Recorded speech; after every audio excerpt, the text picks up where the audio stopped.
What do you think's happening with millennials today who've deconstructed their faith but are coming back to faith?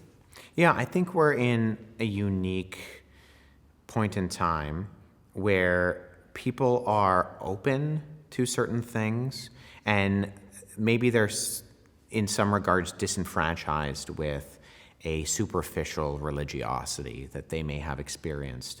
If they did grow up in the church, say, in my instance, in the early 2000s, there was a lot of just kind of superficiality, seeker sensitivity that I think had the right motivation, but the wrong method by which to go about that. In that they genuinely saw that they wanted to get people through the doors of the church, which is a good goal to have. But in doing so, what they were trying to win them with is what they won them to. And so because it was very superficial, it was very kind of on the surface, it didn't have any substantial depth.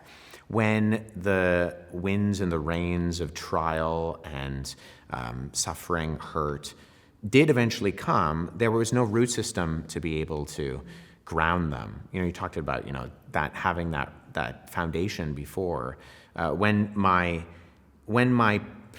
parents lived in Ontario, we moved our family across to British Columbia for a couple of years. And when we did move, my dad, my grandfather, and I drove our van and a U-Haul trailer across the country. And I remember very vividly in Saskatchewan driving across like the very flat fields, right, watching a dog run away for a week, and seeing this giant tree in the middle of the field that just kind of stood out. And it was always this picture of, for me, how did that tree survive? And the answer was, it had a root system that probably was both grounding it and pulling in the nutrients that were required for its particular growth in that point in time. But it's too late for the tree to try to grow the roots in the midst of the storm. And I think if we're talking about what I think are probably the legitimate issues with a lot of people who go through the quote-unquote deconstruction, I'm not sure that they were given the proper nutrients and foundation and soil quality to be able to grow roots that actually gave them subsistence, so that when those things did happen, it was somewhat too late already.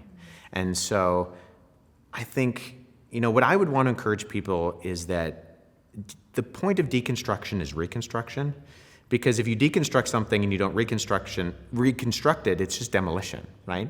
And so your worldview perspective shouldn't be a movement of demolition. Doubt is not a problem, but it's not the destination.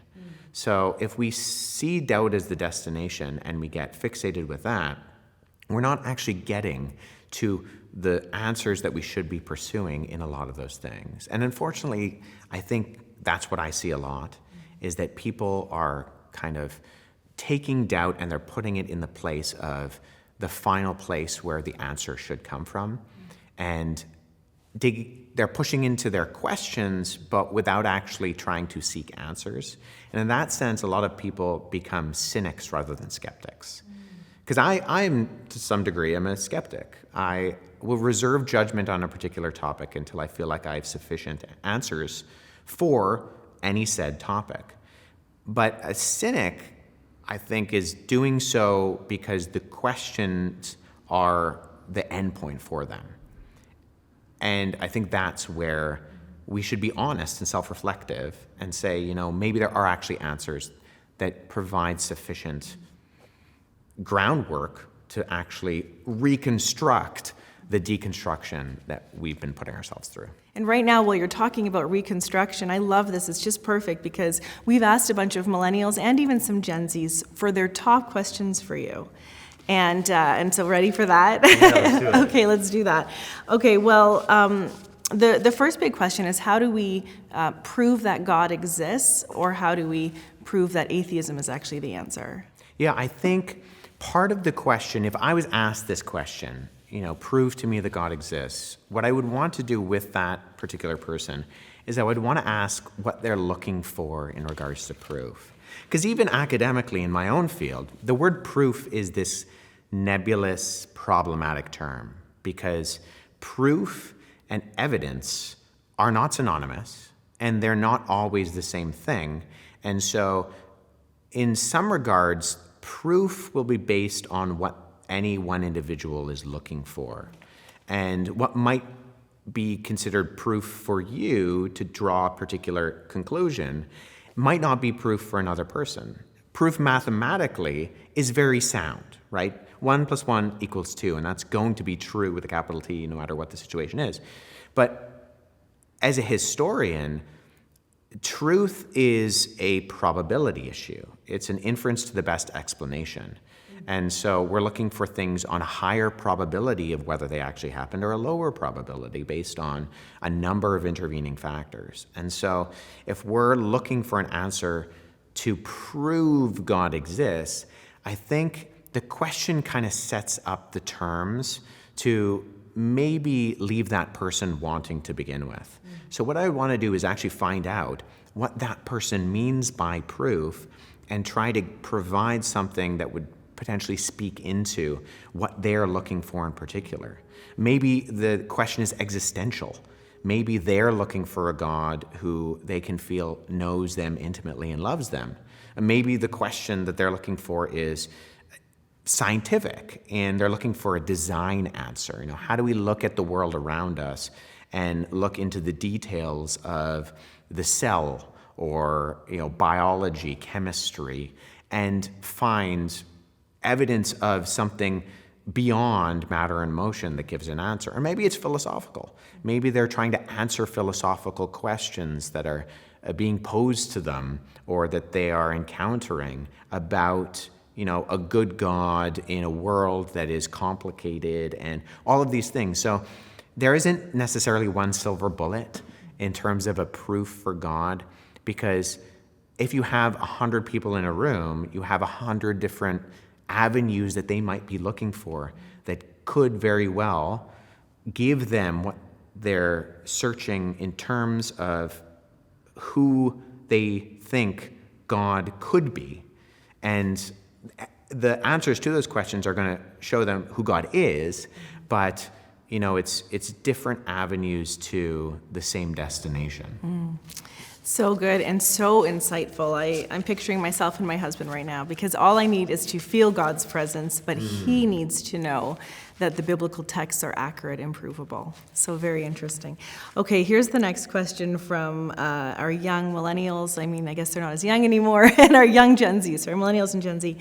How could a good God allow evil and suffering in the world? And I hear their heart on that question, because they are inundated with terrible news constantly on places like social media. Yeah, well, that is arguably the hardest and most pressing apologetic question there is. Because ultimately, the very tidy philosophical and theological answer isn't the right answer sometimes. Sometimes the right answer to the wrong question is the wrong answer. Because I've encountered situations where someone has brought up a variation of the problem of evil to me, and I've just felt uneasy about maybe the tenure that they're coming at with the question, kind of the character that maybe is behind the scenes, and asking them, that's a great question, why are you asking that question in particular? And finding out, once again, like the previous question related to it, they're personally hurting. And so in that sense, I could give a tidy answer about, if you're positing that something is good, you're positing that there's an objective good and evil, and if there's an objective good and evil, then you're positing an objective law, and an objective law needs an objective lawgiver. So where do we find the groundwork for an objective lawgiver to begin with? Otherwise, you may not like certain things, but to say they ought not to happen is actually an ethical leap to an objective reality that you may or may not have groundwork for. But if that person is struggling because a family member of theirs has cancer, then that particular maybe tidy, tied up in a nice bow answer is not going to speak to them whatsoever. And so that's why that's the hardest question, because there are actually very good answers to it, but often it doesn't speak to the person in front of you, because questions have questioners that sit behind them. And one of the pitfalls of my chosen field of ministry, apologetics, is that sometimes we give answers where we talk at people rather than with people, and there's a danger to that. Because the Christian faith isn't just an intellectual assent, right? It's a personal relationship. And that should also be played out in the answers that we give. So in one sense, I would say that I talk to a lot of people who go through that particular issue, and sometimes they assume that removing God from the equation is the answer because they're wrestling with this good God, bad world. How do I put these two things together? Unfortunately, though, I think if you remove God from the picture, you're removing an essential component of even raising the objection to begin with. Like I said before, where are we getting these ideas that this is evil and that this other thing is good and that you should be doing situation B above situation A? And ultimately, I think the Christian worldview is unique in that the God of the Bible is not it's not the God of deism who creates and just kind of lets the clockwork dials and switches go into place and looks from afar, viewing what's going on, but actually enters into the creation and experiences pain and suffering and uncertainty and ultimately murder. And so in that sense, the God of the Bible can truly identify with the person who is suffering, because the God of the Bible looks at us when we say, I don't get it. I'm hurting. God, what's going on? And he can say, I understand that. You don't like evil. Me neither. Look at what it did to my son.